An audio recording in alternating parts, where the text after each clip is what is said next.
The following is a presentation of the Missouri Sports Network.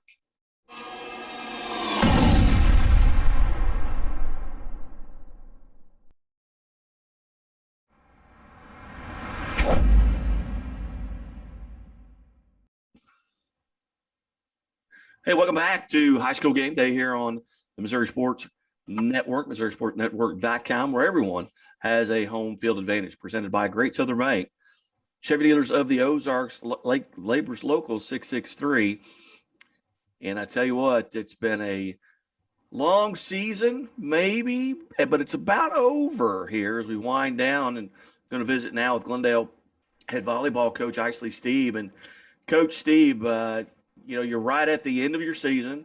You're making time here as you prepare for districts. Tell us a little bit about how the season's gone thus far. Well, we've started off really strong. We were very excited about our season. We still are very excited. We kind of got hit with a little bit of adversity right at the beginning. The first two games of the season, we lost both of our middles due to just rolled ankles. One had a minor fracture. So it's been a lot of adversity trying to figure out different lineups, pulling some underclassmen up. But they've all stepped up really well, and we just recently got one of our middles back. Might get the other one back in a week or so. So we've started off strong, and we've already tripled our wins from last year, which is a huge benefit and a huge success to the girls working hard. Outstanding. And the last time we visited a couple of years ago, you were teaching PE, and that's not a gym behind you. Tell us about the changes that went on in your life. Yeah, so I'm actually over at Glendale full-time now, and I teach credit recovery and Missouri options. So basically, I help kids get back on track to graduate. I help them earn those credits back. It's actually very nice to be at Glendale full-time. And then I'm actually the new head girls track coach as well over at Glendale. So it's nice to be over here full-time and not have to run back and forth between both schools. Oh, well, congratulations. Congratulations. Thank you. You've got talk a little bit about some of the players right now that had to step into those roles, those injuries. Mm-hmm. I've noticed just in the last, week or so, you guys, you beat Branson 3-1. You beat, Waynesville 3-1 and Branson 3-0. Mm-hmm. Who's playing really well for you, and who's had to step into those roles and kind of grow up? Absolutely. We have a very, very strong sophomore class and sophomore group, and we are very lucky a few of them were already on varsity, and then a few of them earned those spots and stepped into those roles, and we just kept clicking and kept going on, and they've stepped in and produced for us and led almost just like a junior or senior would, and they've acted like they have that varsity experience, so they've stepped in well. I've had a few seniors step up and take over multiple positions and just take over that captain role and take charge. As you head in here to the last maybe couple weeks or whatever of your season to prepare for districts, you're in a tough district. Mm-hmm. Lebanon they're 16-5, and then you've got Springfield Central, but you're right in the middle of that. Right. Where's that district going to take place, and have you had the seed meeting yet? Yes, so we actually the seeds came out yesterday. Glendale is actually hosting districts this year, so we are super excited. It's been probably 6 or 7 years since we've hosted districts, so we are excited. The girls are excited to have that home court advantage. And then we do start October 21st, and that play-in game is the 4 and 5 seed. I believe we have Central with the 1 seed. Central with the 1 seed, Lebanon with 2, us with number 3. And then Waynesville number 4 and Parkview number 5. All right, and that starts what date? October the 21st. Okay, so that'll be the play-in game, and then on that Friday night will be the semifinal games. Well, outstanding, mm-hmm. And so not only do you not have to travel across town, you don't even have to go anywhere for districts. It's all right there at Glendale. It's all right here. Yeah, we are super excited. And the girls, like I said, are excited just to have that home court advantage, have their peers and their classmates there to cheer them on. Visiting with a head coach for the Glendale volleyball team, Isley Steeb. And Coach Steeb, as you look at your background, how did you arrive? Where did you cut your teeth, so to speak? I mean, I know last time we visited, you were teaching a PE at Pershing, but how'd you arrive at Glendale, and how long have you been there? Well, this is my 11th year teaching and coaching. I actually did my student teaching here at Glendale. when I was in college, and a job became available at Pershing. So I was able to kind of teach and coach at Pershing, and then I was able to be the JV assistant coach for several years here at Glendale. When the job became available, I wanted to take over the program, and it's been a blast so far. And like I said, I taught PE for 10 years, and decided this year with the time changes, with the school's dismissal times, I kind of needed to find myself over here. So a job became available, and I was super excited to come over here and take it. Where'd you go to high school? I graduated from Fairgrove High School. Oh, okay. Yeah. So not very far at all. Not very far. And then I went to Southwest Baptist University and played 4 years of volleyball there. All right. That's not very far from me. That's right up my back door here. Yeah, exactly. Well, you've got a match tonight. Mm-hmm. And that is, I believe, Bolivar. Yes, definitely. It'll be a tough game and a good competitive game. And a conference member, newly. Yes. So Bolivar comes in. I'm not sure what their record is coming into this. Well, they're 10-7, according to Misha. So yes, ought to be a competitive contest. Absolutely. And we do actually have our senior night tonight. So I think our girls are pumped and hopefully ready to play. And like I said, you always want to win on that senior night to kind of, support your seniors, and seniors want to kind of have that last fill of senior night win. So I think they're ready, and I think they're excited to play. You bet. Well, Coach Steve, as always, hey, thanks so much for being generous with your time, and thanks for being part of High School Game Day here on the Missouri Sports Network. Well, thank you so much for having me. I appreciate it. You bet. Keep it right here on the Missouri Sports Network, where everyone has a home field advantage.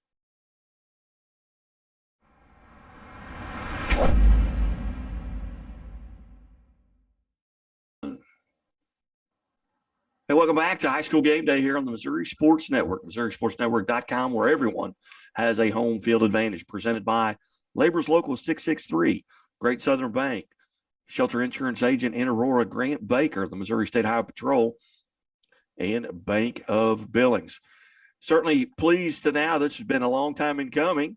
Welcome Ava High School football coach Dan Swafford to the show. And Coach, hey, thanks for your time today. Well, thank you for having me. I appreciate it. Coach, you guys off to a 6-0 start. Tell us how you feel like the season's gone thus far. Well, it's gone good. I mean, when you're 6-0, the air smells a little better, the food tastes a little better. It's a lot better being 0-6. And I've had my share of tough years, and I've had my share of good years. And I promise you, I'd rather choose the good years over the tough years. Yeah, well, tell you what, a couple of years ago, went all the way to the state championship game. Finished that season with just one loss on the season, 5-5, I believe, last year, but 6-0 this year. Kind of what's the difference between last year's team and this year's team? Is it obviously probably age and just getting that experience and things of that nature? Yeah, last year's team, I was a grateful 5-5 on that. And boy, you come off a year going to the state championship, and you kind of have this thought in your mind that every year can be that good, and the fact of the matter is those years are few and far between. And you go 5-5, it looks like it's a tough year in comparison. But, I had a bunch of kids that worked really hard, and we had some injuries early on. We had a really nice team starting the season out. And by this time last year, my 3 best offensive running backs, offensive threats were gone for the year. And so, anytime that happens on any level, you're going to have a tough time. And with that said, those guys never stopped trying to get better, the ones that were still going. And we got a lot of guys experience that would not have gotten that experience. And so, although it was a tough time to go through, right now, that tough time is paying off because they've got some good game experience. They know what they're looking for. We know what we're looking for, and as coaches. And I guess with all bad things, good things, there's a silver lining in all things like that. Visiting with Dan Swafford, Ava Bears head football coach. Coach, 6-0, you're 2/3 of the way through this season. What are some things that you feel like you're doing really well right now, and what are some things maybe where you might need to work on a little bit if you're going to make another deep run? Well, in in football, you never can be satisfied. And so we can always just get better at what we're doing. Offensively, we kind of hang our hat on running the football and running the triple option. But the fact of the matter is, you got to be able to throw the ball as well. And so we're always going to be working on that. We're working on the little things all the time. Fundamentals of football. As I get older and coach, the longer I coach, the more I say, look, you never need to stop working on those things. No matter if it's week 10 or week 1, you got to work on those fundamentals of blocking and tackling all the time, taking care of the football. Those things are what we want to do every day and work on those things. And it's a great time to learn perseverance as well as just being young men, persevering, not always trying to do your best, never get, you don't want to be so tight that you get wore out.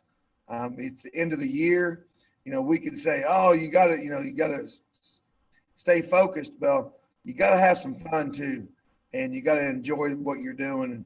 And I think one of the things that we do well here is we try to create a culture of enjoyment in the game, and always trying to get better, always trying to, we're learning about football, but we're learning about life.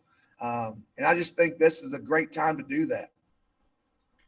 Coach, as you head in here to week 7, you've got a very good Thayer team coming up. Their only losses to Hayti. Similar kind of mentalities there among the two football teams. Both kind of like to run big up front. They block really well. What are some things that you're going to have to do to overcome that and come out on top of Friday night? Well, it's a big game. We are grateful to get to play a great team like Thayer and I'm grateful to get to go up against a great coach like Billy Weber.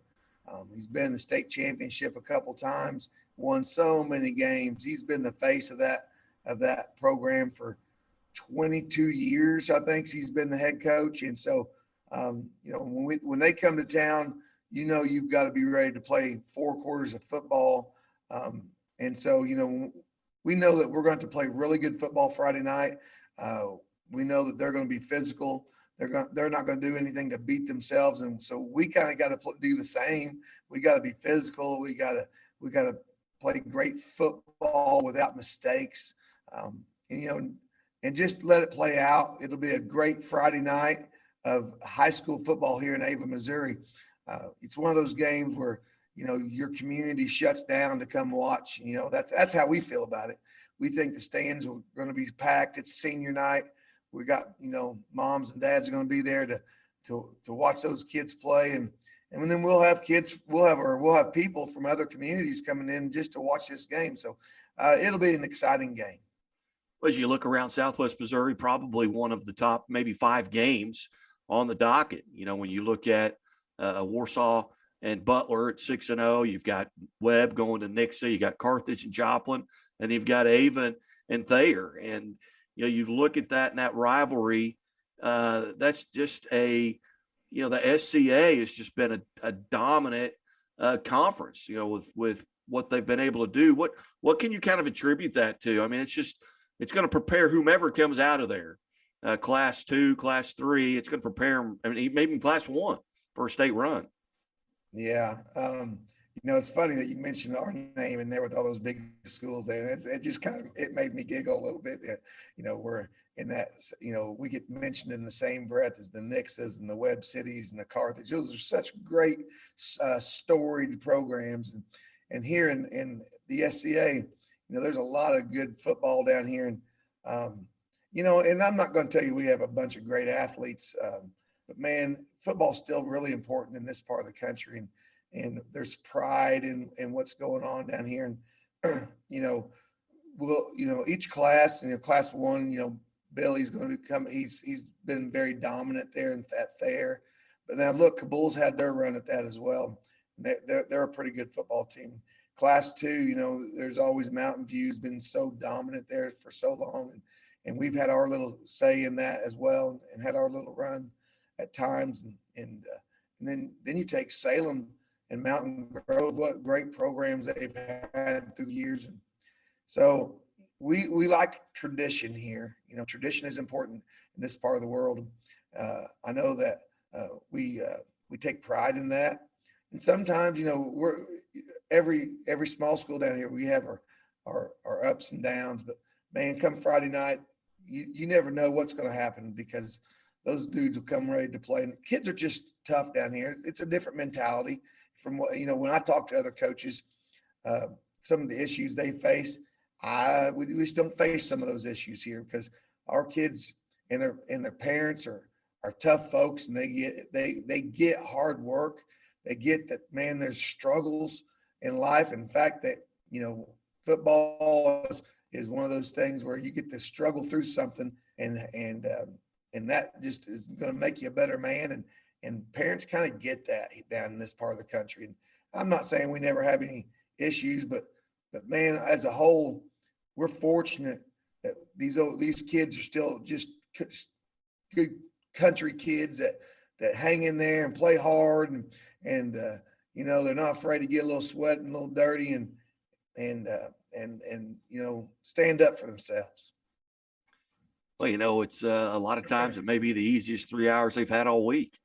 They've been, driving fence posts and milking cows, or, bucking hay. This is this kind of time to not really relax, but it can't seem as much of a struggle as that 40-hour week.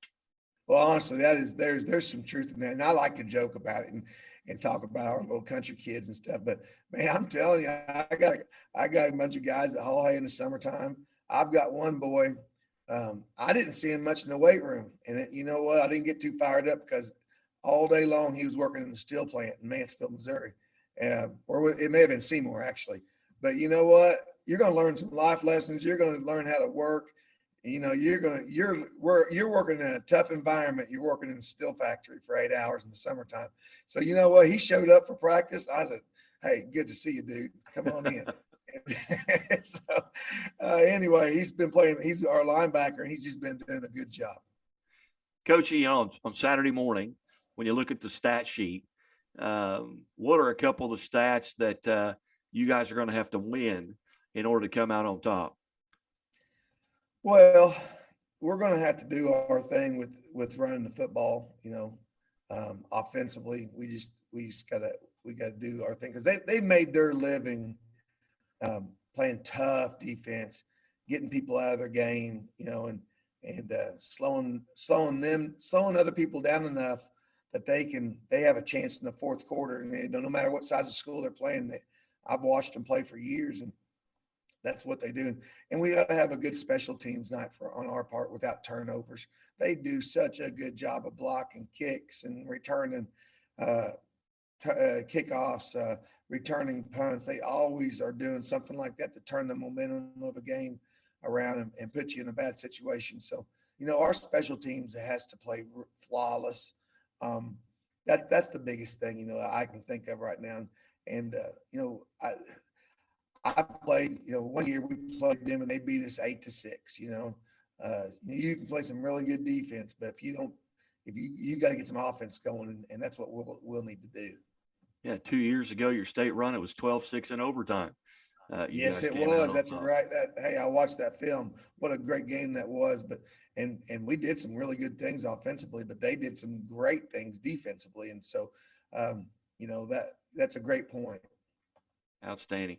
Well, Coach, as always, we appreciate your time here, and good luck. And I know we'll get to visit again soon. And I'm literally about a 9 iron away from where you played college football here at Southwest Baptist. And Coach Archer wanted me to make sure and say hi. He's still plugging away teaching as well. But it's always good to catch up with you. And thanks for your time today.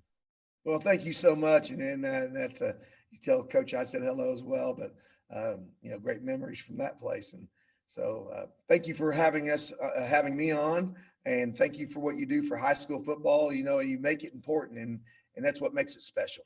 Hey, you bet. Couldn't do without you. Could not do without you. Hey, you're listening to the Missouri Sports Network here, High School Game Day, Missouri Sports Network, MissouriSportsNetwork.com, where everyone has a home field advantage. Keep it right here.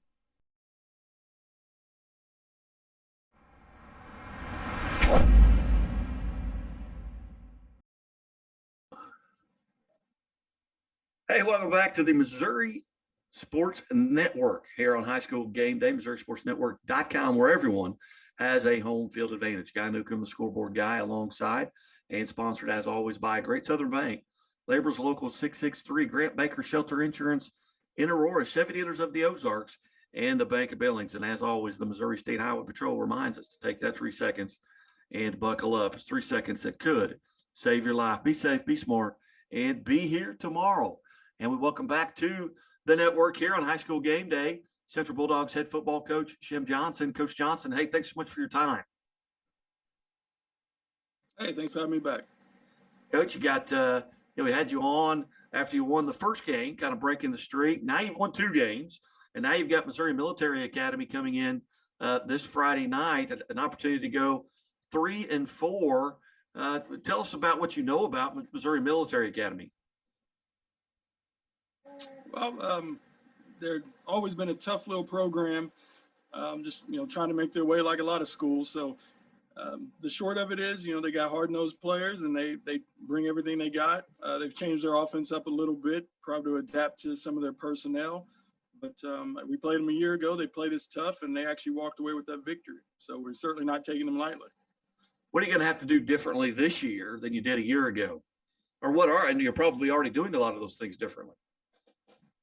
The approach, certainly we have no room to take anybody lightly. We won 2 games. That's great. That's good for our program. But the biggest thing is consistency, as anybody would tell you in the game. And that's what we're striving for at the moment. So it's, again, we're going in, we have a solid game plan, just sticking to a lot of our basics and, purely execute. That's what we need to do in order to come out victorious. Now, going into week 7, obviously folks have got a lot of the bumps and bruises that are associated with, 6 weeks of football at any level.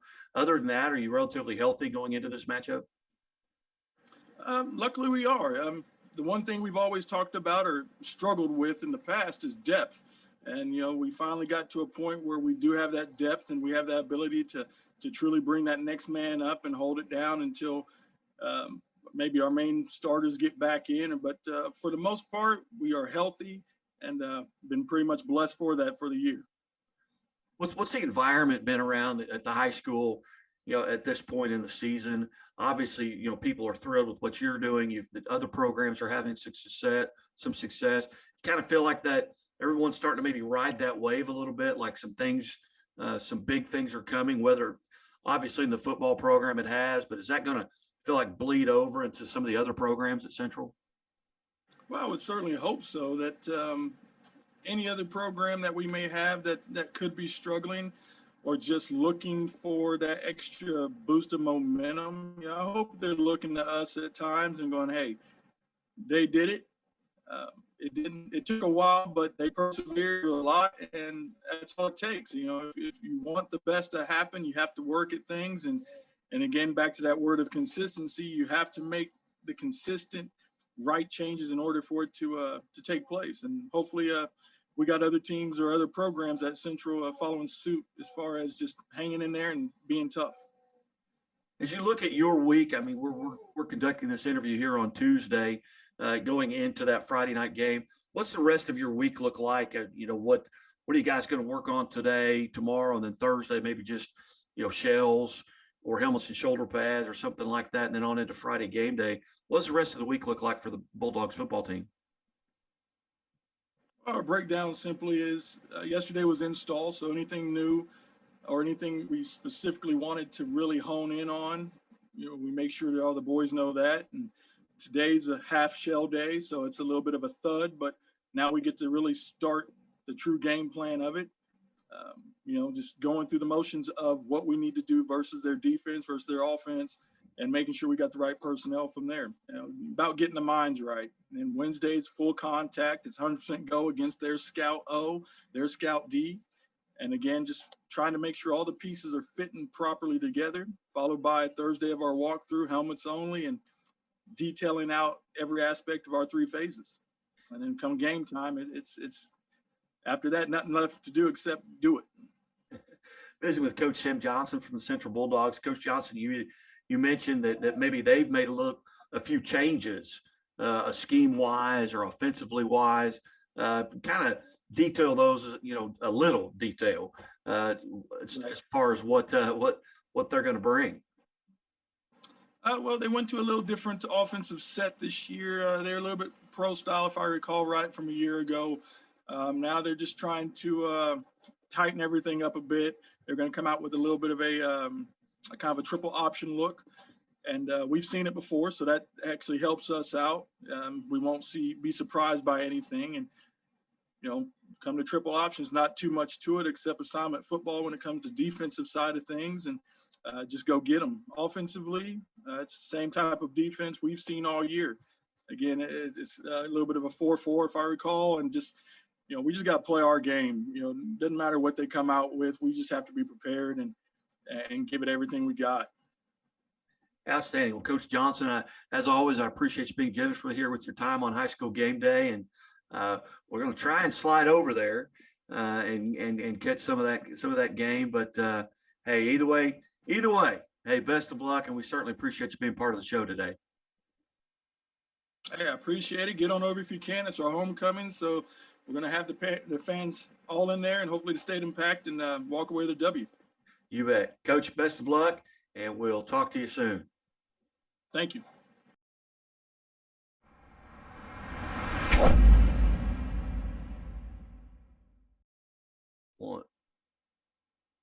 Hey, welcome back to High School Game Day here on the Missouri Sports Network. Certainly glad you've tuned in. Presented by Labor's Local 663, Great Southern Bank, Doak Propane, Shelter Insurance Agent Grant Baker in Aurora, and Bank of Billings. And as always, the Missouri State Highway Patrol reminds us, take that 3 seconds and buckle up. Here on our Bank of Billings segment, we welcome to the show Marionville Comets head football coach Peyton Grubbs. Coach Grubbs, thanks so much for joining us. Yeah, thanks for having me. Really appreciate it. You bet. 6-0 on the season, top 10 state ranked. What are your thoughts on the season up to this point about the Comets? Well, so far so good. Coming into the season, we were pretty high, hoping to build off last year's success. We returned 8 starters on the defensive side of the ball, and we thought really going into the season that the defense might be a strong point of our season, even though maybe years past all you hear about really is offense. Last year between our running back and quarterback, which we'll probably get to.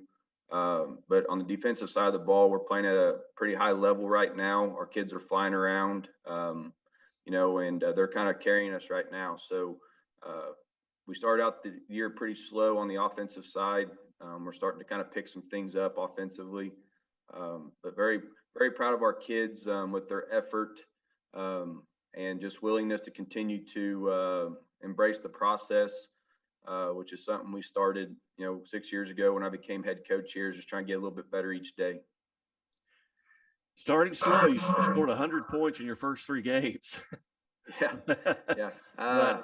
Defensively, you've given up 22 all year. Yeah, and that's again, defensively, we've been playing very good football, and a lot of that just comes down to effort. Our effort on the defensive side has been very, very good. We have been tackling better over the last 4 or 5 weeks, so we need to continue that trend. You bring up I feel like starting the offensive stat there kind of, I don't think about stuff like that. I just see it from a coach's perspective. But felt like we maybe were feeling a little pressure early on the offensive side, especially quarterback Will Carlton. I think he was, feeling a little pressure, trying to do a little bit too much, be perfect instead of just being Will. And I think he's settled down over the last 3 or 4 weeks and has really started to play good football and just using his God-given abilities to play the quarterback position and trust his reads. And with his ability to run and throw, it makes our offense that much better. But I feel like over the last few weeks, we've started to turn a corner to get better on the offensive side as well. Yeah, I mentioned the first 3 games, 100 points. In the last 3 games, you scored 150 points or 142 points. So obviously that's working. Now, you mentioned you got 8 guys coming back on defense. Well, who are the guys that you lost, and who did you replace them with, offensively and defensively? Who has stepped up this year to really trying to kind of take on a role? Yeah, on the I'll go first with the guys that we had lost from last year. So the big thing going into this year for us was going to be offensive line play. One of the big reasons for our turnaround last year, besides having good athletes, was we lost 4 offensive linemen, last year. And those guys were be Austin White, who's now playing at Westminster. We lost Jeremy Messenger, who's now playing at Evangel. And then we lost a really good center in Adam Phillips, and we lost a really good offensive tackle in Kelby Parker, who are now going to college. And coming into the year, we were going to have to replace those guys with guys in the program, that have been putting in the work to get better and been doing a good job at the JV level, getting better, knowing that their time was coming. But across what we did to replace those guys, we moved All-State lineman Eric Gracia around a little bit. He was a guard for us last year. We moved him to left tackle position. And then we have sophomore Dalton Russell filling in at doing a good job at left guard. We have a newcomer that came out this year, Colby Gann at center, who's getting better each and every week. Then at right guard, we actually moved our H-back, Coy Ditmar, to the right guard position. And he's honestly been the spark that we needed across the offensive line. He's kind of the heart and soul of this team, the hype guy. And he's been doing a fabulous job at right guard and been really the reason why we're starting to click, I think, offensively. And then at right tackle, we have Mark McCann, who's getting better each and every week. When he came here 2 years ago as a sophomore, him and his family moved here from Marshfield. He never played football before, 160 pounds, 6'2" kid. And now he's a 230 pound, 6'3" kid. And so just the work that kid's put into and just falling in love with the game of football has been one of the big reasons why we've been able to be successful on the offensive side this year, is just guys and attitudes and work ethics like Mark. And then we lost on the defensive side and offensive side. We lost All-State Kyle Bratton. He was an All-State tight end last year, kind of our go-to guy offensively. And then on the defensive side, he was a first-team all-conference and all-district linebacker as well. And, I don't know if you can necessarily replace a guy like Kyle with just one guy, but that's when I go back and say, like, from a team perspective, defensively, we are really at the linebacker spot. Sophomore Hugh Eaton filled in at his linebacker spot. But it's really just been the rise of play in our returning linebackers that's really helped fill that void. And, that's really what you hope to get from returning guys whenever you lose good ones, is that they become better. And Hugh is getting better each and every week as a sophomore linebacker. He's actually our leading tackler right now on the defensive side as a sophomore. So it just goes back to that work ethic. And, I think that taste of success last year that kind of, fuels that fire for the off season to get better. And then you see that in some of the guys that I mentioned there. At the wide receiver spots, we returned all of our wide receivers from last year, minus Kyle, who we also split out on occasion. But again, we have seniors now and guys that won the state championship in baseball as juniors stepping in and being athletes. And Wiley Brown, Jackson Smith, our go-to guys at the wide receiver spot. But then we have, guys like Blaine Young, who are starting to fill in and start now. At the tight end spot. He's learning it and getting better at it. And, you have guys like him who are just winners. He ended up getting the win in the state championship game last year in Class 2 baseball, and just have a bunch of guys right now that love to compete. And, whenever you have guys like that to go along with the brothers of Caden Kleinline and Canyon Kleinline.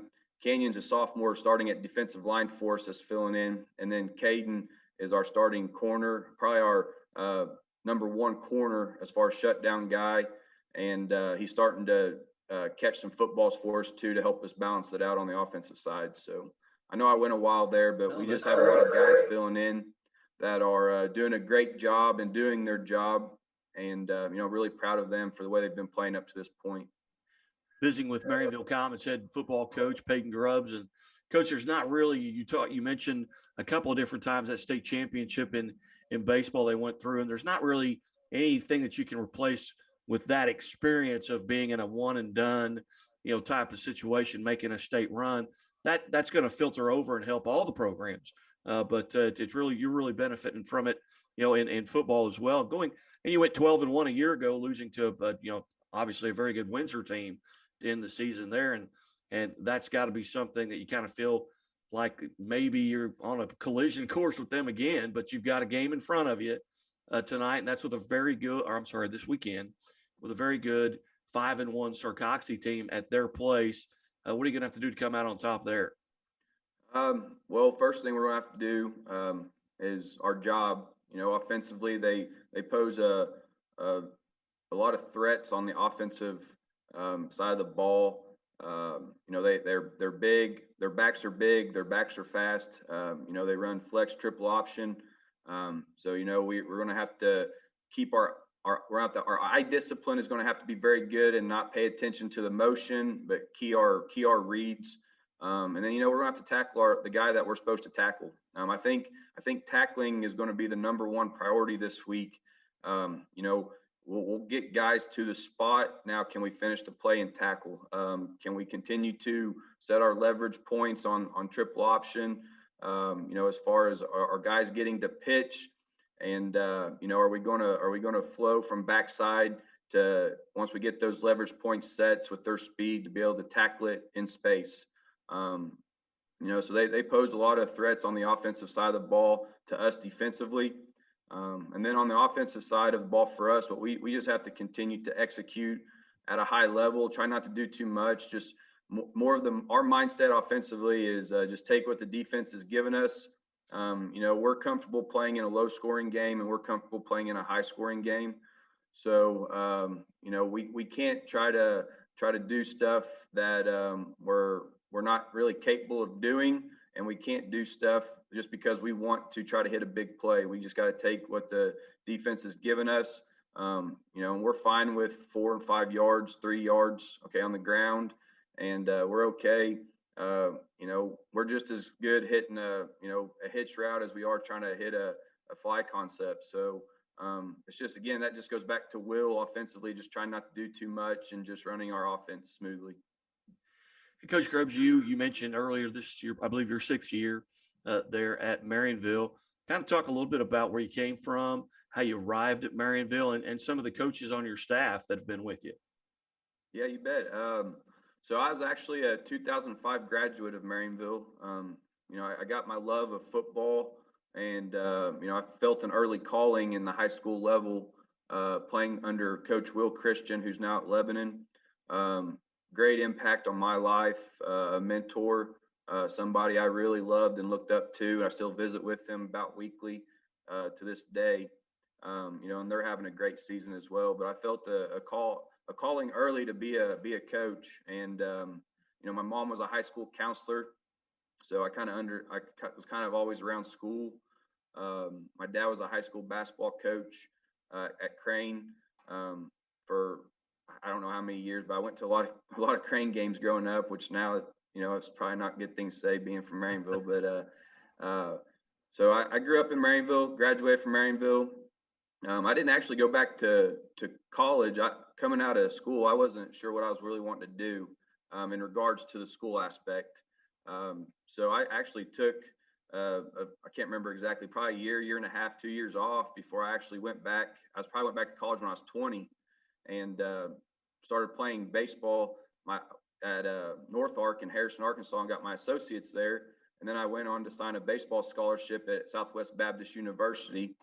And I finished up my degree at SBU in Bolivar.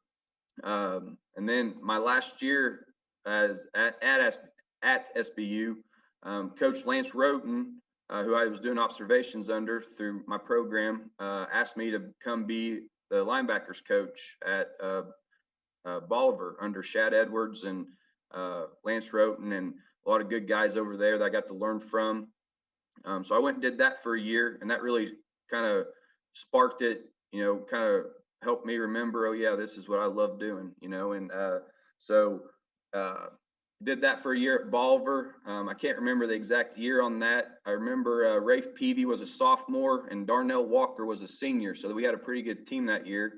But following that, I got a job at Marionville, and I actually started out being the head baseball coach for 1 year and the head basketball coach for 4 years, I believe is what it was, before Jamie LaSalle came here, and I was an assistant football coach and defensive coordinator under him for 3 years. Was also an assistant coach under Bill Vors for 1. So I had about 6 years of assistant coaching experience, and want to be the head football coach someday at Marionville. And that opportunity opened up whenever Jamie left Marionville, and I was fortunate enough to get that job.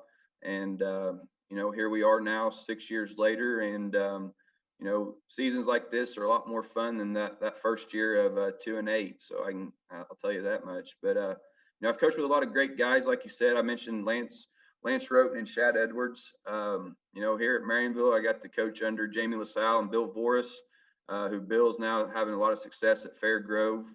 And then I've got to coach with and make good friends with guys like Jack Altermat, who's an assistant coach at Sircoxie now, and was AD here for a while when I first got my head coaching job. So I have appreciate Jack a lot.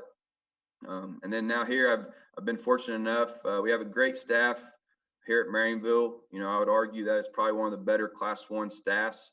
Have 2 Evangel guys here on staff with me. One being Mark Blankenship, who's our special teams guy and wide receivers coach. And then I have Josh Evans, who came over to us from Pleasant Hope. He's coaching the defensive line, and he's really made a turn for the better for us on the defensive side. And I think that's had a lot to do with our defensive success this year is having an All-American like Josh be able to coach our defensive line and teach them some of the tricks of the trade. And the kids really look up to him, and he does a great job with them, especially in the weight room. He also runs our weight room now. And then I have Jake Gideon, who's our offensive line coach, and just does a fantastic job. Great young coach. Possibly going to be a head coach someday.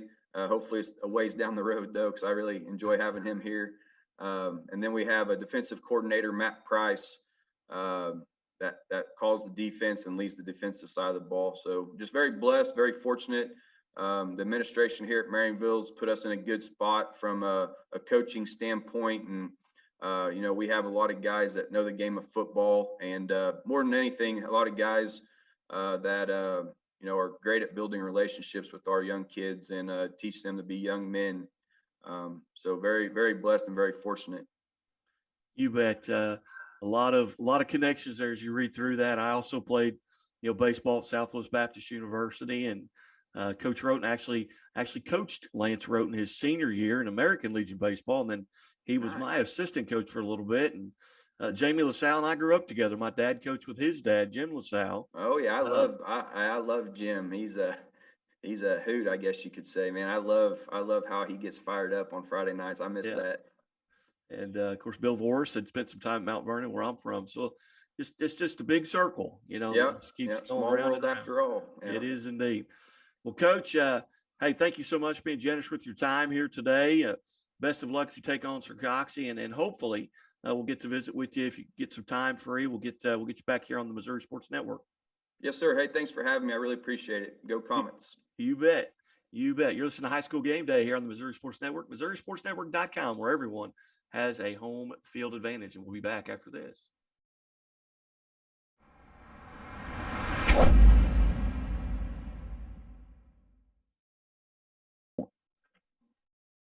Hey, welcome back to High School Game Day here on the Missouri Sports Network, MissouriSportsNetwork.com, where everyone has a home field advantage. Brought to you by the Bank of Billings, Doak Propane, Shelter Insurance Agent Grant Baker in Aurora, Great Southern Bank, Chevy Dealers of the Ozarks, and Laborers Local 663.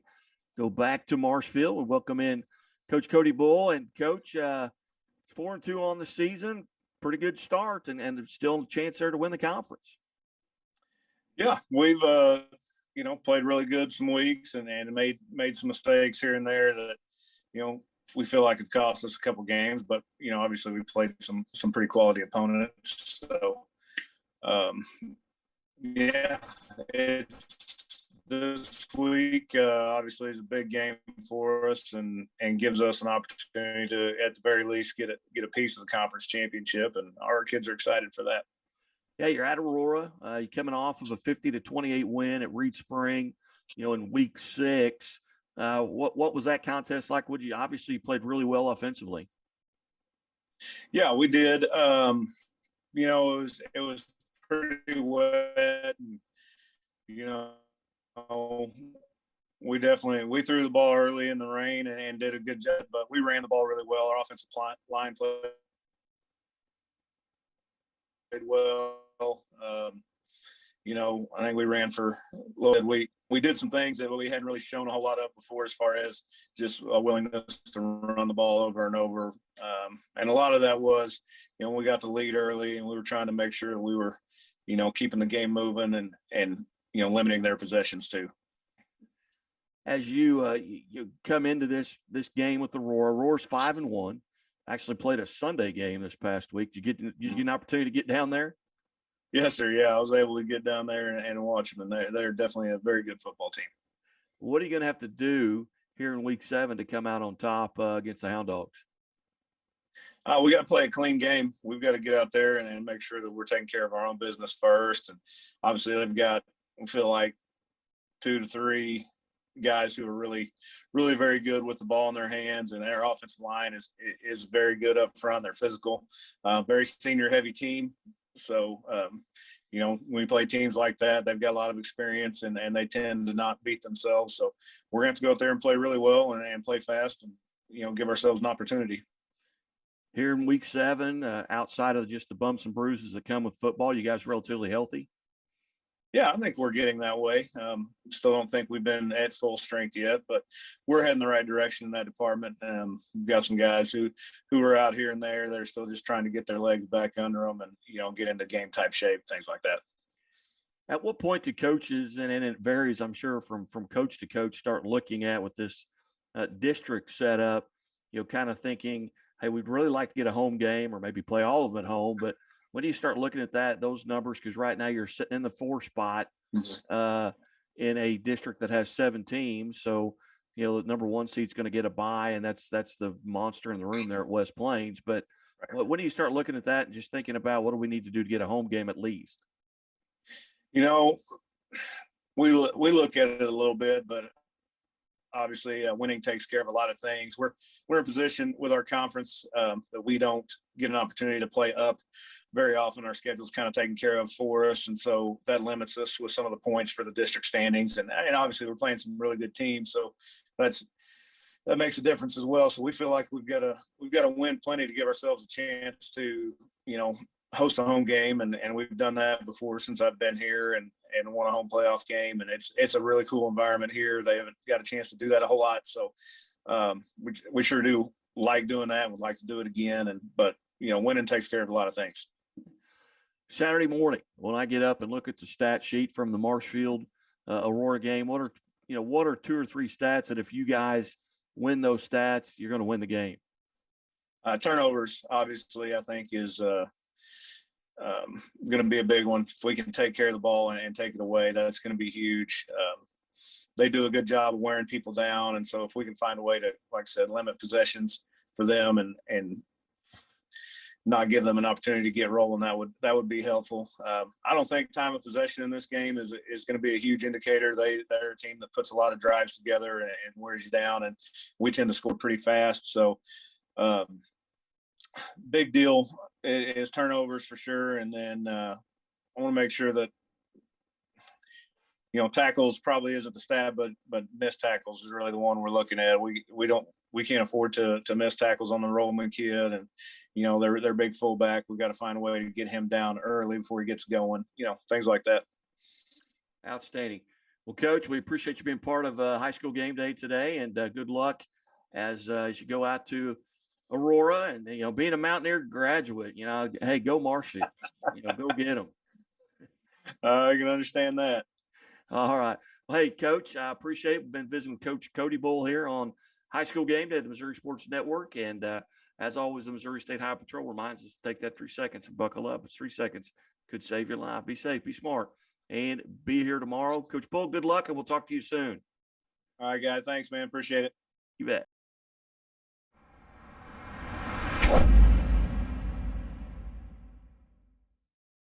One.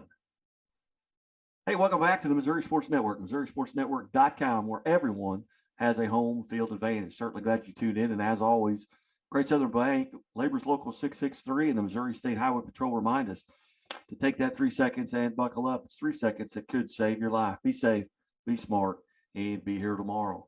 Going out to the eastern part of the state, talk a little volleyball with Jackson Lady Indians volleyball coach and head coach David Murley. And Coach Murley, thanks so much for your time today. Hey, just a pleasure to be here. Thanks for inviting me. You bet. Guys are 13-4-2 on the season. You've got Hillsboro, I believe, coming up this evening, but a huge tournament coming up this weekend. But first, let's talk about your team. 13-4, you're off to a great start. Tell us a little bit about the Lady Indians. Well, we have a very young team this year. There's one rotation where I've got a freshman, a junior, and all the rest are sophomores. I do play 2 seniors. One plays only in the front row and the other plays only in the back row. So just about most of the time, we only have 1 senior or none on the court. So we do have a lot of talent, and I'm very excited about the talent that we have. Sometimes it looks like we are quite young on the court, and because we kind of almost are a JV team. But then at other times, our talent really shines through, and we kind of show the potential of what we can be. So it's in the end, we've played really well this year so far, but at times our youth shows, and at times our talent shows.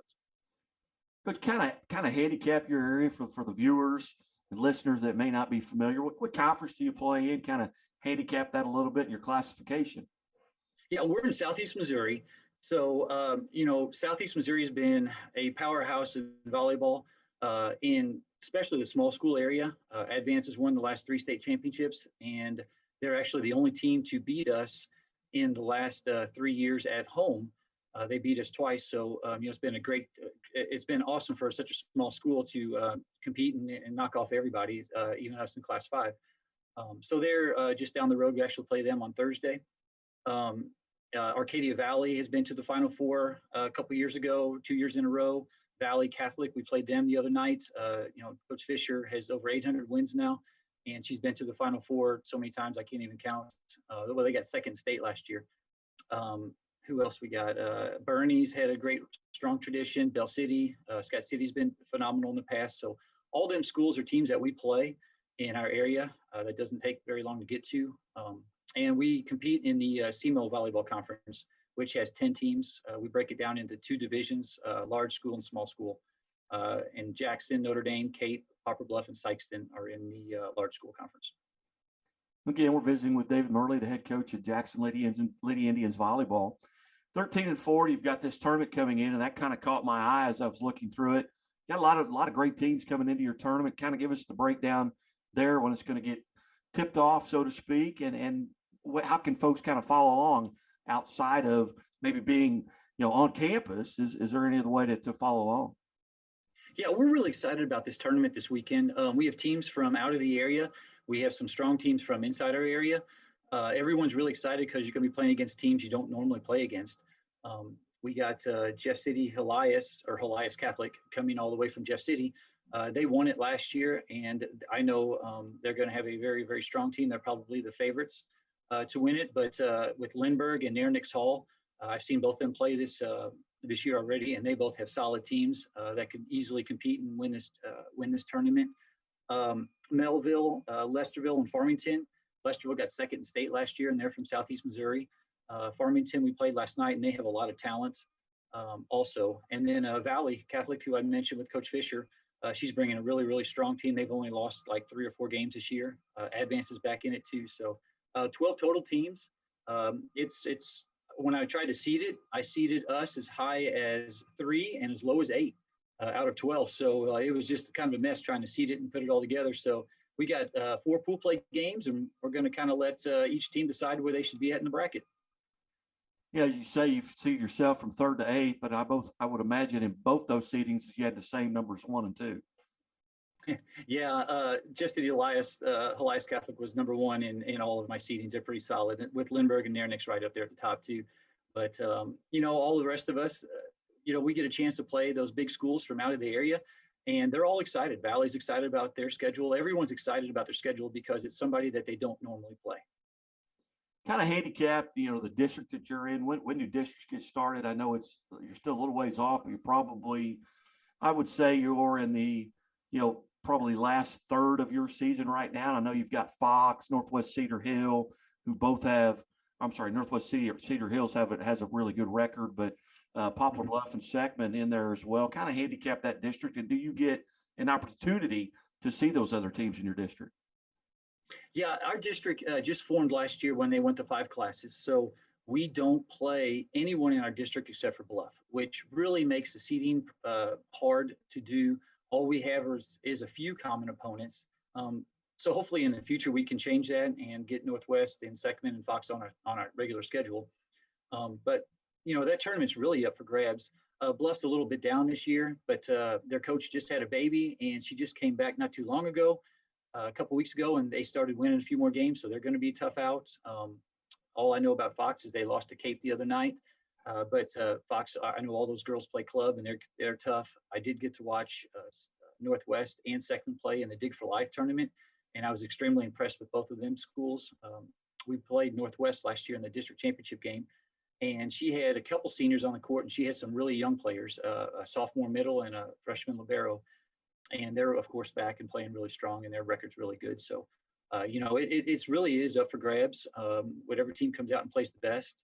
The districts start this year on the week earlier than normal. The first round will be on Thursday, and then Friday, and then the following Monday. Okay. Yeah, you mentioned a little bit about club volleyball there. Here in this area in Southwest Missouri, club has really blown up here over the past 5 to 6 years. And you've seen teams like a Nixa, like a Willard, a Kickapoo, even a Republic, teams that have really benefited from that club play. How important is that in your area? Club is really growing just about everywhere in the state of Missouri. And there's good things that go with club. It provides them with an opportunity to play in the off season. It provides them with an opportunity to break away from their teammates at their school and play with kids from other schools, which is great positive things. It seems like every time our game ends, no matter who we play, there's all of a sudden 4 or 5 or 6 girls, maybe some Jackson girls and some girls from the other school all taking a picture. And I'm looking at them like, oh yeah, that's right. They must all be on the same club team. So it's good that they're building those relationships with other people. I always encourage my athletes to always play multiple sports. So, I hope even though they do play club, that they're still playing basketball, and they're still playing running track or soccer or something else also. So, that's one thing that club, some girls turn it into completely year round, which, it just has some negative effects also, even though it is providing them with an excellent opportunity to play volleyball a lot. Visiting once again with David Murley, the head volleyball coach at Jackson High School.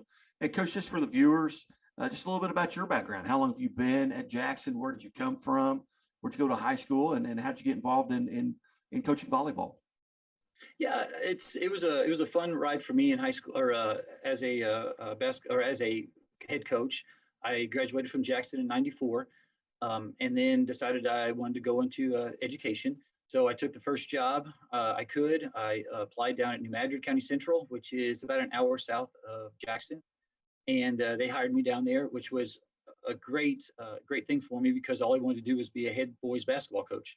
And I get down there, and I'm the assistant coach for Coach Lennox McFerrin, and I was there for 2 years. The 2 years that he won a state championship. Nice. Good timing. Sidelines, I was helping him. I was cherish those moments. Still talk to him and Coach Mack Jr. Still run into some of the players that we won state with. So it was a great time. Chaffee offered me the head coaching position after a couple of years, and I coached head boys basketball coach there for a couple of years, and I moved on to Woodland.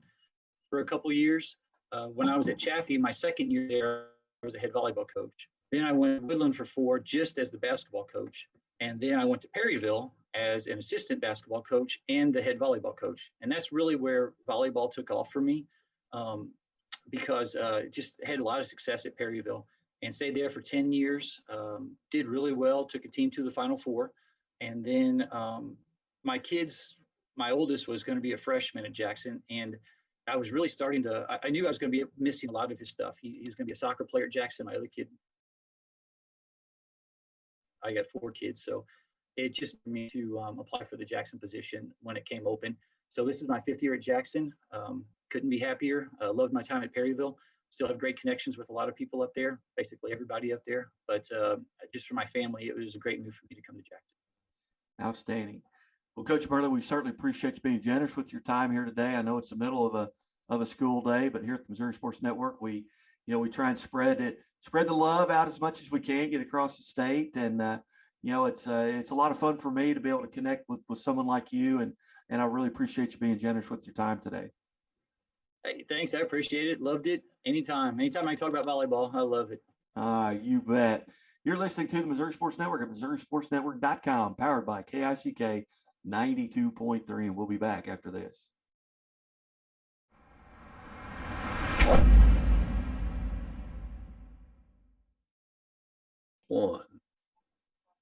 Hey, welcome back to the Missouri Sports Network High School Game Day, MissouriSportsNetwork.com, where everyone has a home field advantage. We'll go down to Joplin here for this segment, visit with Joplin Eagles head football coach, Curtis Jasper. Coach Jasper, hey, thanks for your time today. Yeah, absolutely. Thank you. Coach, off to a 6-0 start, playing outstanding football right now in a very difficult conference. What do you like about what your team's doing right now? I like the way we're approaching each week, obviously, and I know it's cliche, but, we want to get better each week and prepare to do so and prepare the right way.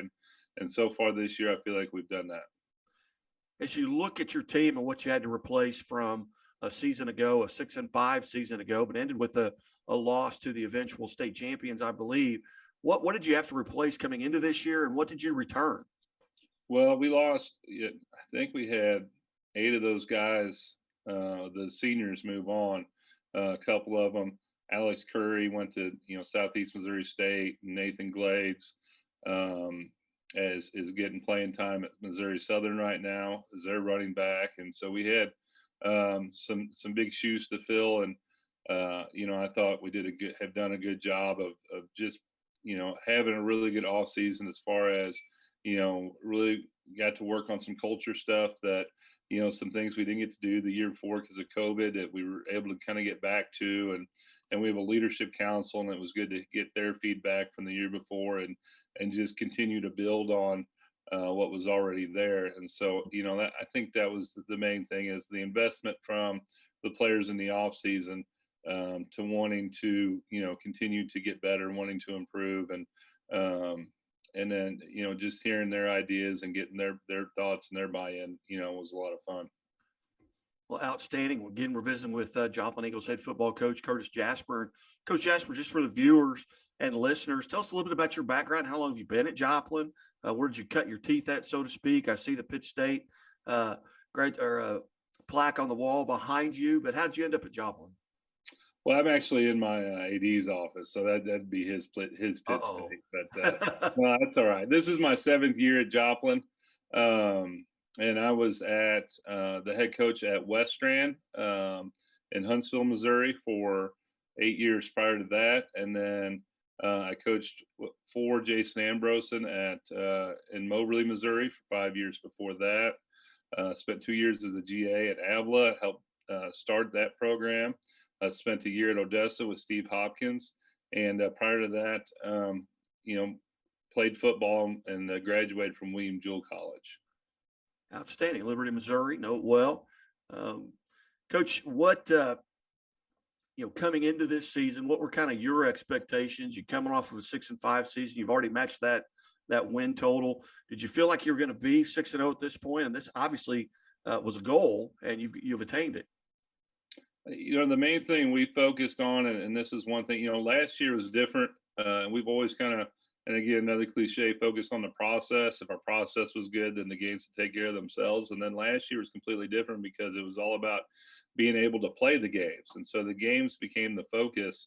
And to be honest with you, we didn't have the year we wanted last year. And I think a lot of it was because of that. It just wasn't how we normally went about business. And so, getting back to that and talking about the process and getting better and doing the little things. And then, Friday nights take care of themselves. Honestly, win, lose, or draw, if we do everything we can and prepare the right way, then, we can feel good about it. And so, that's what I feel like, this year, the kids, the players, the coaches have all, we're back into that focus and that mindset. Obviously COVID hasn't completely gone away. Our numbers in our area have improved quite a bit, especially from the beginning of the year. But so it's not like we completely left that out of our mind. But we've gone back to operating the way we need to operate, and it's been good for us. Coach, and again, we're visiting with Coach Curtis Jasper here on the High School Game Day, brought to you by Labor's Local 663, Great Southern Bank, and the Missouri State Highway Patrol, who reminds us to take that 3 seconds and buckle up. It's 3 seconds that could save your life. Be safe, be smart, and be here tomorrow. Coach, who in your background, in your life as a head coach or a coach at all, who's kind of been your influencer? Who are that guy or maybe that group of guys that maybe you played for or coached with that really influenced basically on how you coach today? Well, I played for Jim Gephardt in Washington, Missouri, where I grew up. He had a big influence on my life, just, taking interest in me as a person. And that's what I tell our players is that, I'm going to care about you as a person before I care about you as a football player. And that's going to be, our number one priority is, for all the coaches. And so, he had a big influence on me. Steve Hopkins, my year at Odessa, taught me how to teach the zone blocking scheme. I've gotten a lot of mileage out of that. So that was a big influence. And then, obviously spending 5 years with Coach Ambrose and at Moberly, learned a lot of things from him as well. So I had some really good coaches to learn under, and a lot of good coaches that I've worked with that have coached for me that I've learned a lot from. Now on to Game 7, 6-0 Joplin, 6-0 Carthage. Tell us about what you're going to have to do to come out on top against the Tigers. Well, I think a lot of people, when you talk about Carthage, talk about Gall and their running back and Cabance, their quarterback, and how athletic they are and how well they run the ball. But, I think the thing that stands out most to me when I'm watching film is the line play of their offense and defensive lines. And so, I think that's where we're going to have to play well, is we're going to have to play well up front, because, two good teams and being a line guy, it's pretty much my philosophy anyway. If you can win the battle up front, then obviously you give yourself a good chance.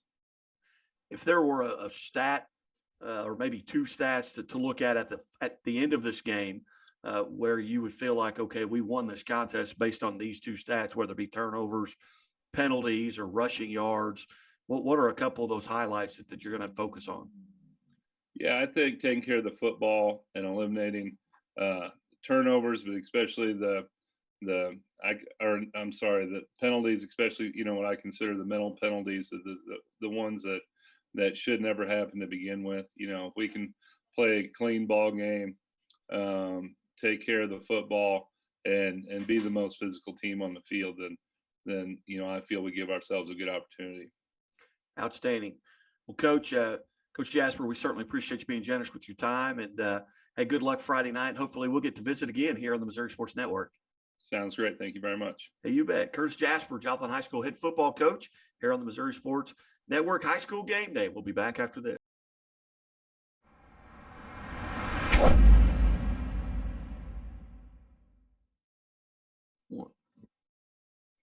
Hey, welcome back to High School Game Day here on the Missouri Sports Network, MissouriSportsNetwork.com, where everyone has a home field advantage. Guy Newcomb, scoreboard guy, alongside here on this high school game day. And pleased to be joined now for a second tour of duty, so to speak, inside the tunnel here at the Missouri Sports Network from Lincoln College Prep, head football coach William Howe. Coach Howe, thanks for joining us.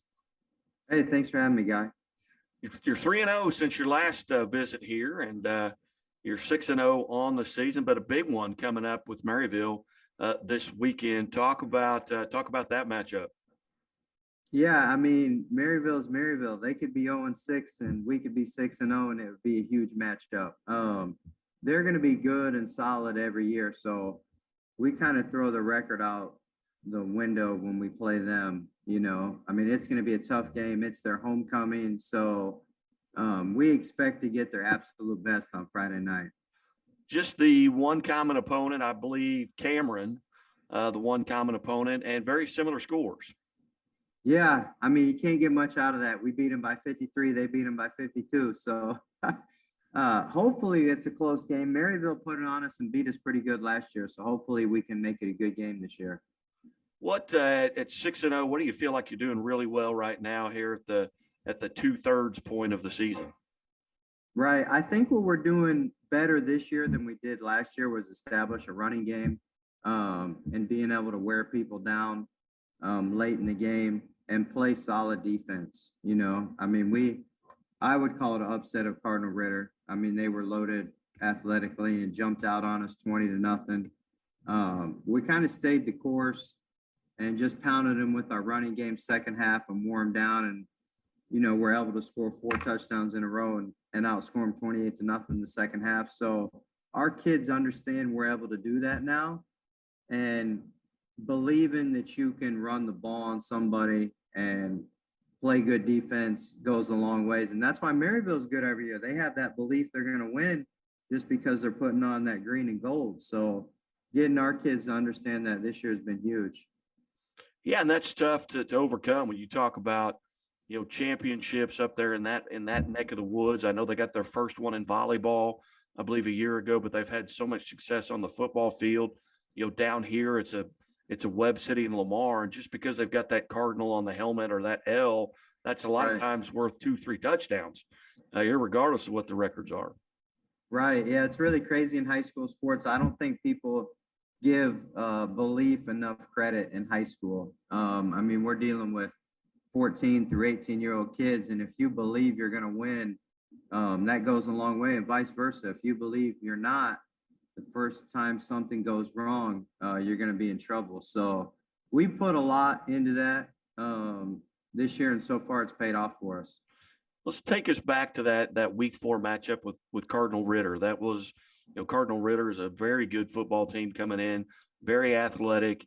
At that time, they may have been 3-1 or 2-1 or 3-0 at the time. Take us through that. You go down 20-0. What changes did you make, and how did you keep your kids motivated?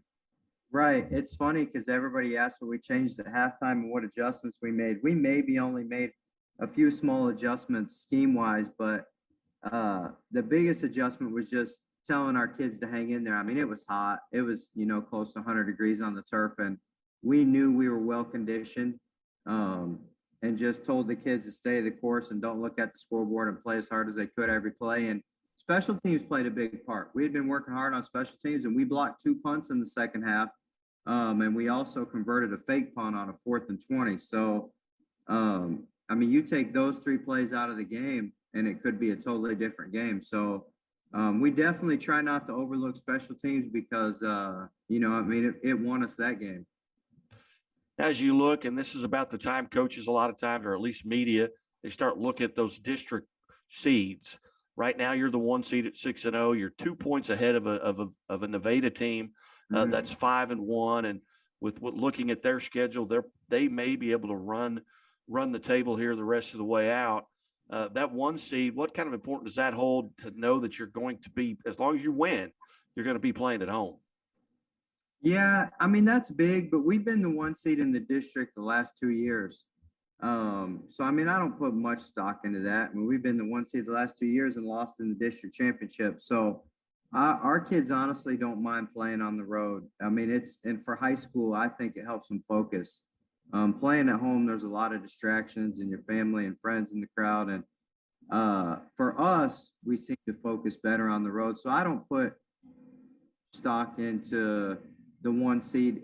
For us, we decided this year, instead of going for the 1 seed, we'd rather get as tough a schedule as we could get to prepare us physically and mentally for the playoffs. For example, I don't know if you've heard, we dropped our week 9 game with Southeast.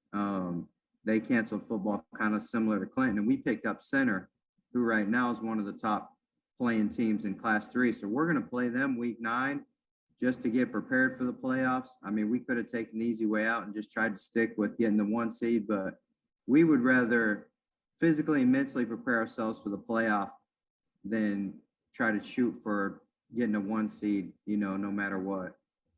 Outstanding. Absolutely. Well, Coach, what are you going to do? What's 1 or 2 stat lines? You're at Maryville for their homecoming. You've already said you're okay playing on the road. The kids are okay playing on the road. You're going in there, hostile environment. Right. What are 1 or 2 stats at the end of the game if Lincoln College Prep comes out on top that you're going to look at and say that's why we won? Whether it's turnovers, penalties, special teams, what are 1 or 2 of the areas that you're really going to have to thrive in to get a win? Right. Always turnovers in high school football. High school football games being only 48 minutes, possessions are valuable. So turnovers are huge, no matter who you're playing. And that's something we've been very good at this year, and we have to keep it going Friday night. And another thing for us and Maryville, it's just who can establish the run game. So I think you look after the game, who has the most rushing yards and turnovers will probably tell you who won the game, because whoever can dominate the run game and not turn the ball over will also dominate time of possession, which will be huge. Been visiting here with Lincoln College Prep head football coach William Lowe, and Coach, we and I believe I've referred to you as Coach Howe earlier. It's Lowe. That's no worries. I'm so sorry. No worries. I shouldn't have even said anything. It probably would have gone right past people. Right. Yeah. Coach Lowe, we certainly appreciate your time here on the Missouri Sports Network High School Game Day, and best of luck here as you take on Maryville, and I'm sure we'll get to visit with you again. Right. Hopefully we'll see you in the playoffs. Hey, you bet. All right, thanks, guy. You bet. Coach William Lowe, Lincoln College Prep here on Missouri Sports Network, and brought to you by Great Southern Bank, Labor's Local 663, Grant Baker Shelter Insurance in Aurora, and as always, the Missouri State Highway Patrol reminds us, take that 3 seconds and buckle up. It's 3 seconds that could save your life. Be safe, be smart, and be here tomorrow. And keep it right here at the Missouri Sports Network, where everyone has a home field advantage.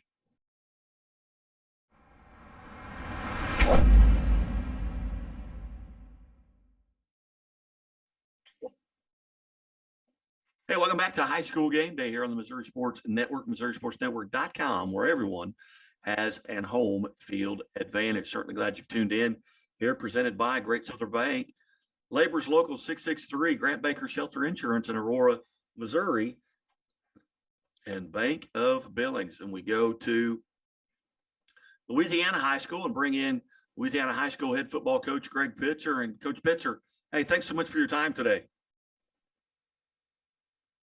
Thank you, Brad, Guy. I appreciate it. Glad to be here. Coach, 3-3 on the season, but you've won 3 in a row, and rather substantial wins here as you go back to Crystal City, Van Far, and Missouri Military Academy. But a big game coming up Friday night with Bowling Green. First off, talk a little bit about your team. What some of the things that you guys are doing well right now. What are you pleased with, and maybe some areas where you need to work on? Our team is we've started to kind of find our stride here in the middle of the season. Offensively, we're playing a lot better than early in the year, and really that's just, controlling the pace of the game, limiting turnovers. We've got a young quarterback, and he's really stepped up to the plate and played pretty well this season. Throughout the last 4 games, he's thrown the ball really, really well. Defensively, our tackling has improved immensely from last year to this year, and that's been a big impact for us. Right now, I think we're giving up 29 points a game, and in the last few years, it's usually been around 40 to 50 points. So just being able to, that's huge for us because our offense is able to go score as we've seen the last 3 weeks. Areas where we need to improve are, again, I said we're doing better with turnovers, but we still struggle there. We had 2 turnovers against MMA, which we never should have had. So, I mean, controlling the football is a major key for us going down these last 3 weeks of the regular season.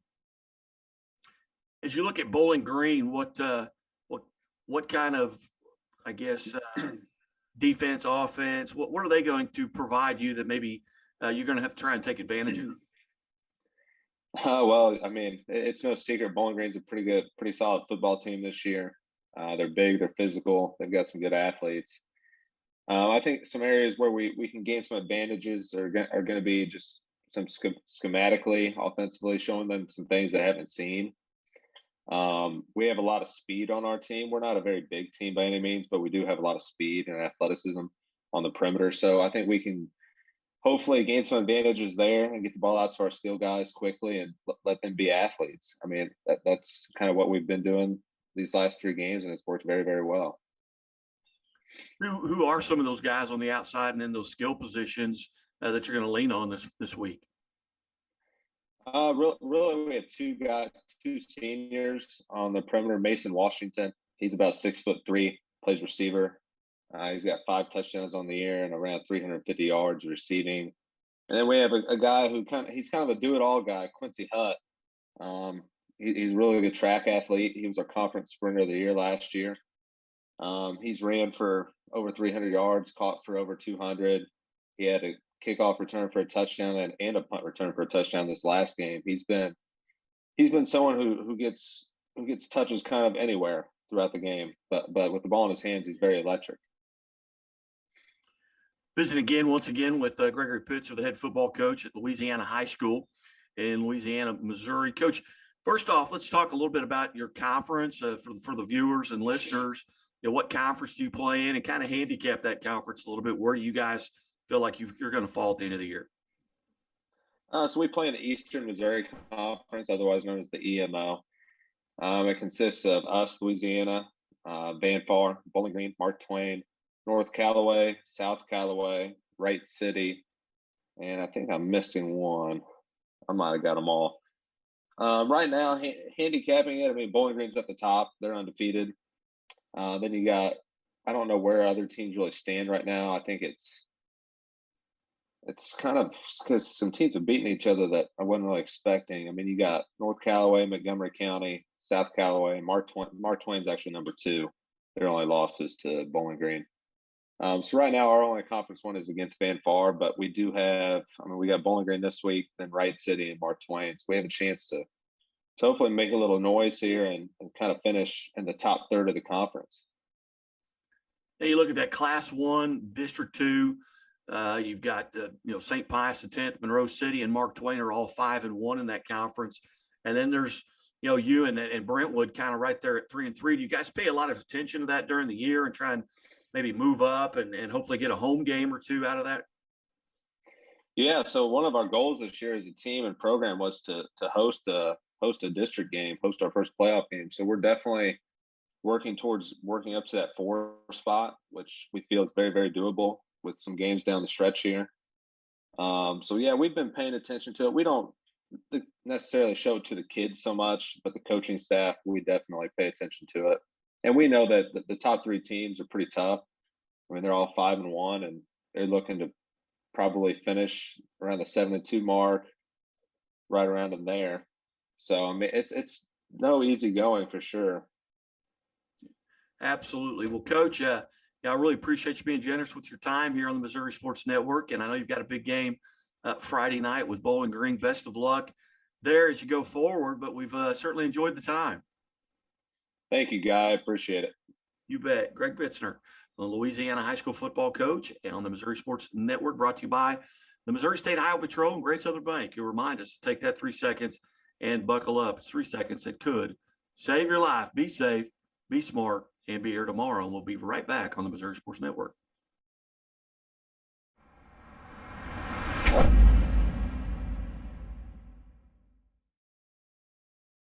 One. Hey, welcome to High School Game Day here on the Missouri Sports Network, MissouriSportsNetwork.com, where everyone has a home field advantage. Certainly glad that you've tuned in. And as always, Great Southern Bank and the Missouri State Highway Patrol remind us to take that 3 seconds and buckle up. It's 3 seconds that could save your life. Be safe, be smart, and be here tomorrow. In this episode, we're going up towards the St. Louis area. I'm going to visit with Justin Grawl, the head football coach of the Union High School Wildcats, 6-0 on the season. Coach Grawl, hey, thanks so much for your time today. Yeah, thanks. Good to be with you guys.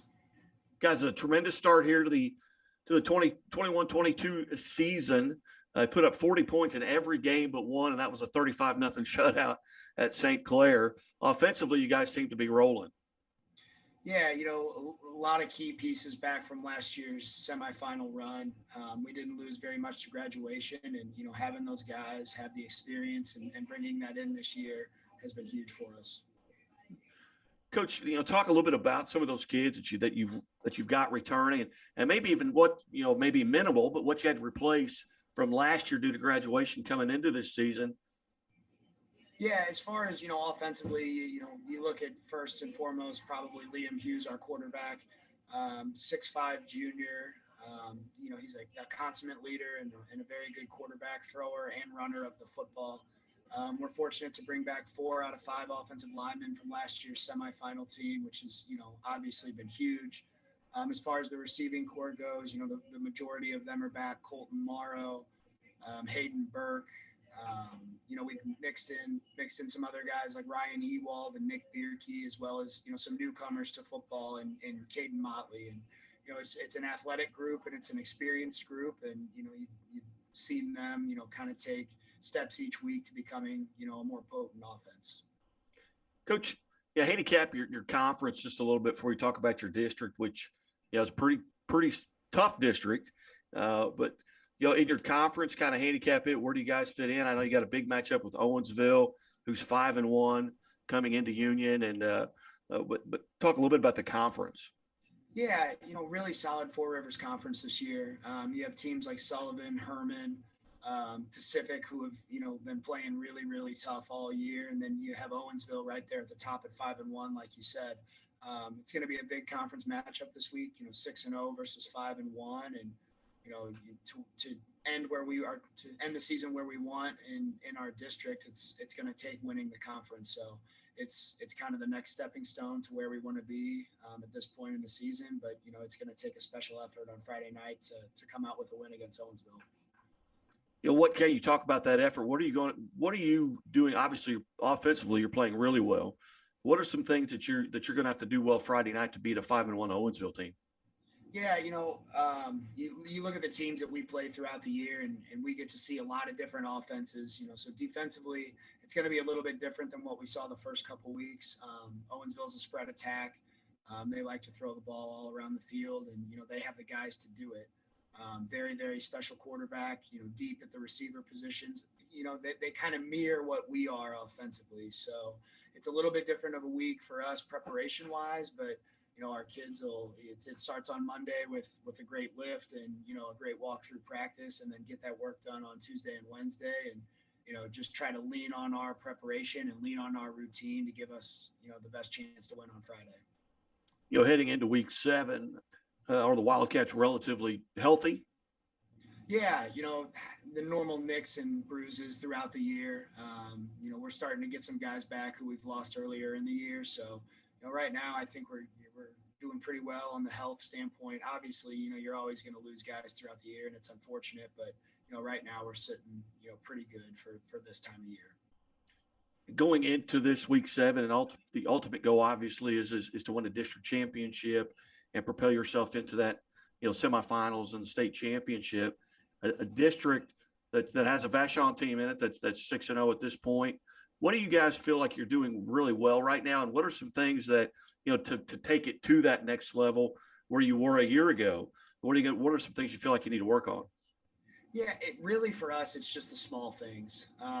We want to have a perfect first step on every play. We want to try to keep the game as simple as possible so we can play as fast as we can. So, sometimes at this point of the year, you tend to get away from all of those little basic things that you push on early in the year. And, we really try to be conscious about continuing to coach the small things and, continue to control what we can control and just get better every week as you move towards districts.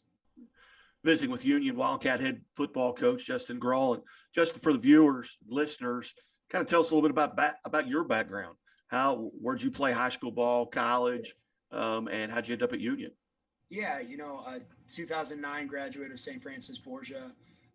From there, I went on to play my college football at Westminster College in Fulton. It was a great opportunity for me to play pretty early on in my career and get a lot of reps. And, it was there that I decided, I wanted to go into coaching and teaching. So, it was a great opportunity for me and it was the right fit for me. After college, I did my student teaching and coached at Helias Catholic in Jeff City. I spent a year at Archie in Archie, Missouri with the Archie Whirlwinds. And then from there, I moved on to Union, spent time as our defensive coordinator, coaching linebackers and coaching defensive line. And, 3 years ago, was fortunate enough to become the head coach here at Union. Outstanding. Well, Coach, we certainly appreciate you being generous with your time. And I apologize for the little mix up on the timing here getting involved. But, hey, all's well that ends well. And hopefully Friday night will end well for the Wildcats. Yeah, really appreciate talking with you guys anytime. Hey, you bet. You bet. Union Wildcat head football coach Justin Grolla will be back on High School Game Day after this.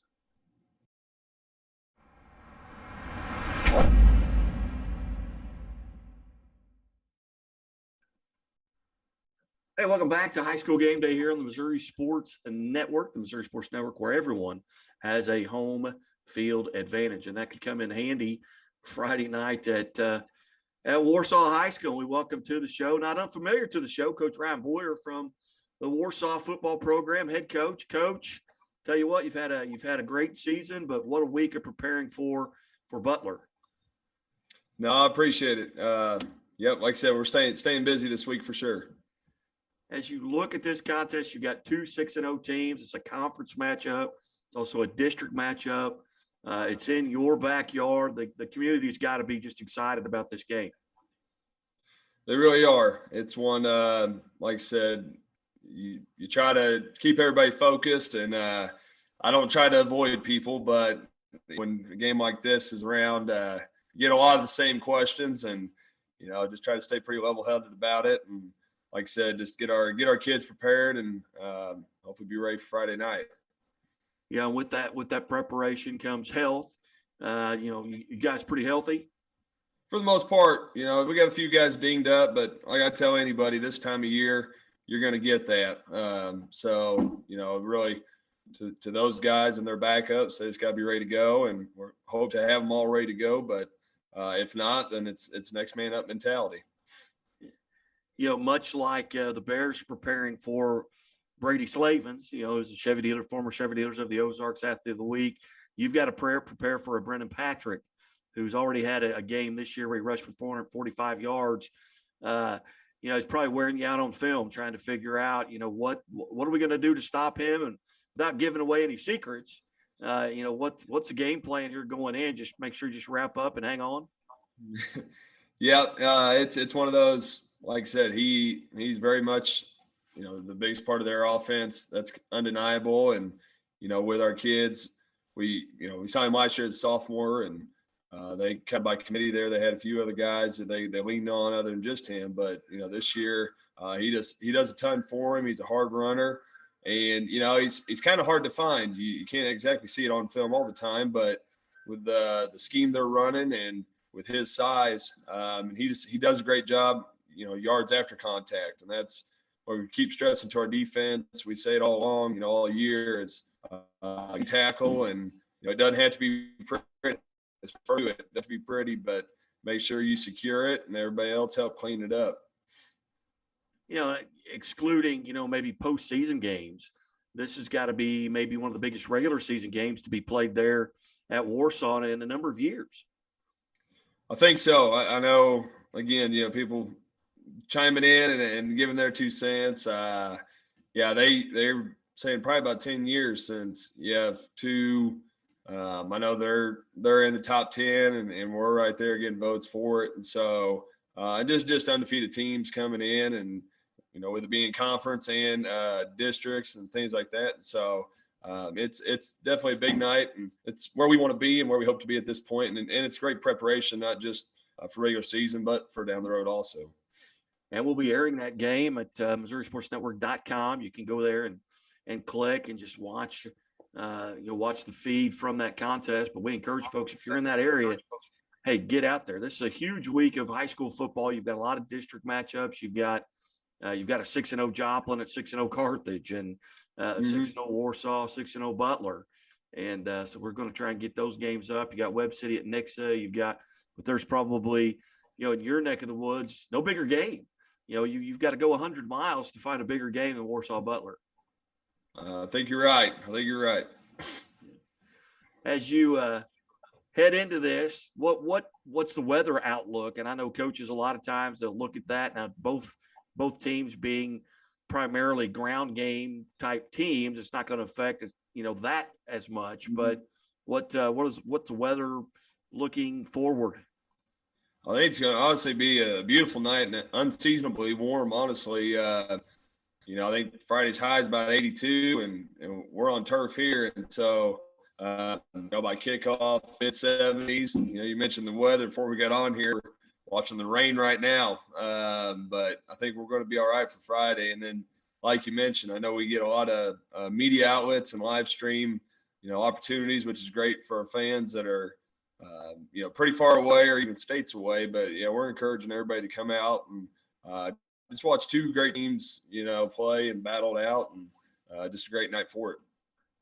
Who have you heard that's the furthest away? I mean, I know you've got folks all over the country. Have you got people reaching out to you, congratulating you on the start from, several hundred miles away? Oh, I would say probably, I have family down the Houston, Texas area, and then Coach Morrow, who's Hall of Fame from here. They're down in Arizona, some of his family, Southern California. And so it stretches out pretty far. And so I always stress to our people who are streaming it, better be on point, because I get to hear the complaints if there's any hiccups along the way. But no, it's neat to see. And like I said, we have a great following, and our community does such a great job of, on games like these, of coming out. But yeah, just across the board from, I always say from past, present, and future, everybody's tuned in, and like I said, it should just be a great night for it. Yeah, a lot of folks, giving you advice on how to stop the Butler offense in particular. Patrick, I know when I was coaching, folks come up, hey, this is what you need to do here against this person. Good. So, okay. And you take it in, because sometimes they may have a point. There may have been something you didn't think about. Yeah, there's always, you're going to get that a little bit to that, and that's why I trust my staff so much, because even each of us, we put it all together on Sunday nights usually, and we kind of weighed in our opinions and things like that. And I always tell them the old Pee-wee mentality. You put your best player on their best player and spy it out. You hear that quite often, which so yeah, that's great, guys. Other than they have others that can contribute, and again, with their scheme, they're pulling and they're doing some things, and really big tackles there. And so that's why I told our kids, keys and reads and being disciplined and staying at home, and just the preparation, the film study, and we're very comfortable and confident in our game plan. And our big goal is always to make sure we have our kids prepared, as well as they can be, and then that way on Friday nights they're not having to think much. Then it just comes down to execution. You bet. Visiting with Coach Ryan Boyer from Warsaw, head football coach. And Coach, we certainly appreciate you being generous with your time today. I know you've got a lot of preparation here, getting ready to get on the field for the last couple of practices here as you head into this huge conference matchup, huge district matchup with Butler Bears. But Coach, hey, thanks so much. Best of luck, and I know we'll visit with you again. All right, sounds great. Thanks for having me on. Hey, you bet. Coach Ryan Boyer from Warsaw. We will step away here on High School Game Day.